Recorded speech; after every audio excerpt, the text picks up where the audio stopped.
যে সিরিজের আগে নিজেদের পক্ষে ৩-০ ফলাফল ভেবে রেখেছিল বাংলাদেশ, সে সিরিজ বাঁচানোই এখন বড় চ্যালেঞ্জ টাইগারদের। একটি ম্যাচ জিতে ও অপরটিতে জয়ের কাছাকাছি গিয়ে আয়ারল্যান্ড এরই মধ্যে চোখ রাঙিয়েছে লিটন হৃদয়দের। প্রতিপক্ষ হোক আয়ারল্যান্ড বা শক্তিশালী কোনো দল, বাংলাদেশ সবসময় প্রস্তুত থাকতে চায়, খেলতে চায় ভালো ক্রিকেট। টাইগারদের পেস বোলিং কোচ শন টেইটও জানালেন সেটি। The opposition doesn't really matter. We need to play good cricket. If we're playing against Ireland or Australia or the West Indies, whoever it is, we just got to play good cricket. So, like I said, the good thing is we get a game tomorrow to try and play good cricket again. And that's all we can ask for. So we need to go out and play well tomorrow. That's international cricket. There is an expectation to perform well.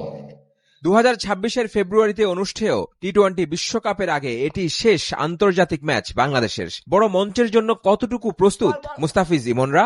TET জানালেন, এ series ও আগামী মাস থেকে শুরু হতে যাওয়া BPL দিয়েই নিজেদের বিশ্বকাপের জন্য টাইগার ক্রিকেটাররা প্রস্তুত করবে। তার কণ্ঠে ঝরল সাইফুদ্দিন ও মুস্তাফিজের প্রশংসা। The games are what they are. Then there's a BPL, then there's practice games, then there's a World Cup. That's the preparation. The fizz, I think, is just experience for him. He keeps things very simple. He doesn't complicate what he's doing. He knows his strengths. Saifuddin also brings with the bat. So last game he got an opportunity with the bat and একই দিনে নিজেদের ঝালিয়ে নিয়েছে অতিথিরাও। বেলা 1:30 নাগাদ শুরু হয় তাদের অনুশীলন।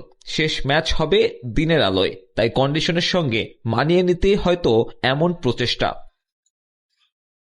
শেষ ম্যাচেও টাইগার একাদশে আসতে পারে পরিবর্তন। ফিরতে পারেন শামীম পাটোয়ারি। অভিষেকের অপেক্ষা রেখেই শেষ হবে মাহিদুল ইসলাম অঙ্কনের চট্টগ্রাম সফর।